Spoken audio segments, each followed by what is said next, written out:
How's it going, guys? Welcome back to the channel. So, got some relatively big news in relation to Cadan Murley, especially for the upcoming game up against France. And I just wanted to go through France's chances of beating England. Will they be able to do what they did to Wales? Highly doubtful, but England is ripe. They're there for the taking. The French are so strong. They know exactly how to play. Their kicking game is, I feel France's kicking game is going to put England under so much pressure. They are really going to struggle up against the likes of Thomas Ramos, Dupont. Um, so yeah, it's going to be interesting. Obviously, France are going to be without Ntamak. I'm still waiting on to find out exactly how long he's going to be out for. I haven't seen anything in relation to that just yet, but I will let you guys know as soon as I do hear that. But Ntamak is a big loss. Obviously, France can play this a couple ways, potentially have Ramos come in at 10.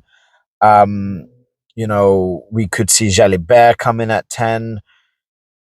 There's a few options which France do have available to them, which when you think about it, normally when you're going for like, oh, what do I got to replace? But you essentially replacing top quality with top quality. With the likes of Damien Penaud coming in, um, that is a big um, plus. Having Penaud come in, obviously at the Sog Bay, he had a good start to the Six Nations, getting 2 tries. He played well, but will he get that nod of a Damien Penaud? I don't think so. Penaud is one of the best wingers, best number 14s in the world right now. The guy is rapid. He's scoring tries like there's like it's fun. Well, it is fun, but he makes it look like child's play at points.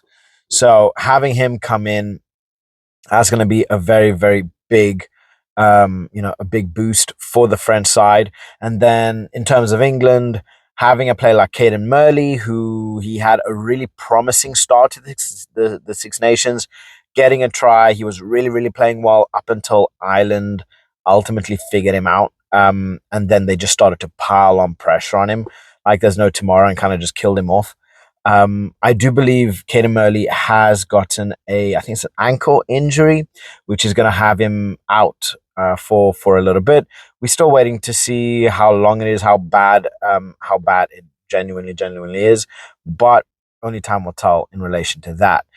We could see him in for maybe he just misses the France game, maybe more. Maybe we might only see him at the back end of the tournament. Maybe we might not even see him at all. So it's a shame to see such a good talent getting injured so early on after he had a very promising start to the Six Nations. But that's rugby. What you're gonna do. England do have the possibility. I think there were talks of obviously you do have Ollie Slightholm, which he has a pretty good record for the Saints. He was the number 1 choice in November, and he brings something completely different to the game. Obviously, there was talk of having Roebuck potentially playing as well, or I even heard about potentially Freddie Stewart playing in that position, which it's a bit weird, especially when you have players like Roebuck, like Slightholm, which honestly I do feel Slightholm is going to be the more obvious choice of the two to replace him. And obviously he's going to bring a certain level of dynamism to the game, because when Ollie Slightholm plays, he's very dynamic, he's very aggressive in his runs as well. So especially as a Saints fan, I'd love to see Slightholm get that get that call up against France. But France is no joke, right? We're looking at both teams. I think France is going to utilize those deep balls, really try to gain territory and really push England back as far as physically possible and keep them there for as long as possible. Having a player like Antoine Dupont, he's so effective at just on that scrum, being able to kick. And Dupont is an absolute machine. I mean, this guy can bloody kick with both feet under high pressure, 60 meters, easy, straight off a scrum.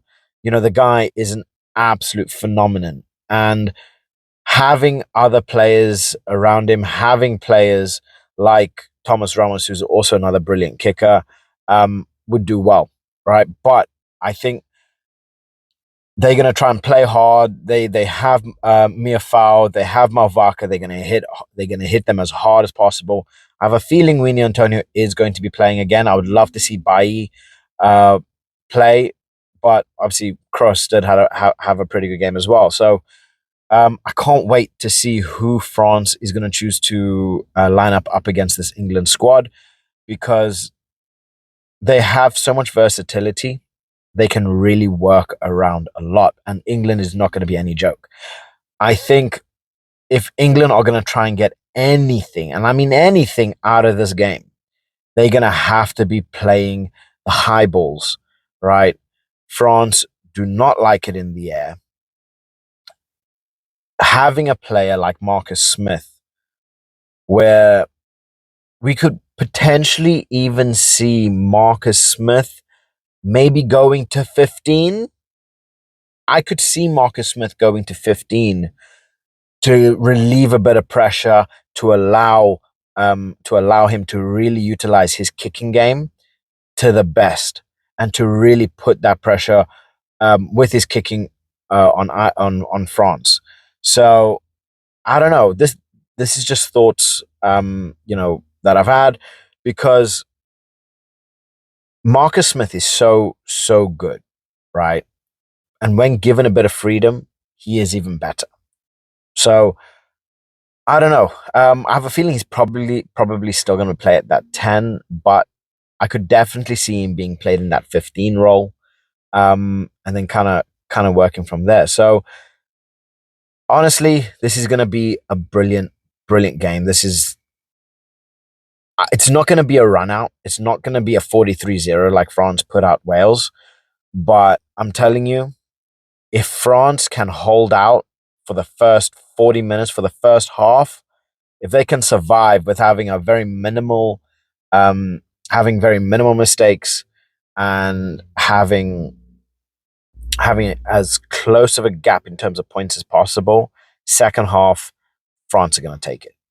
I tell you this now, France are going to take it, right?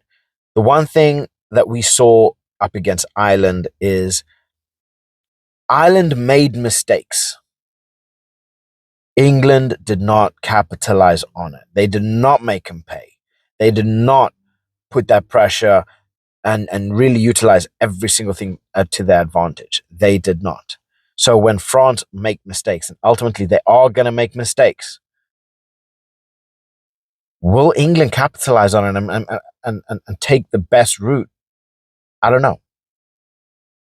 Because if you give France any form of leeway, you allow them with anything, they are going to take it and run.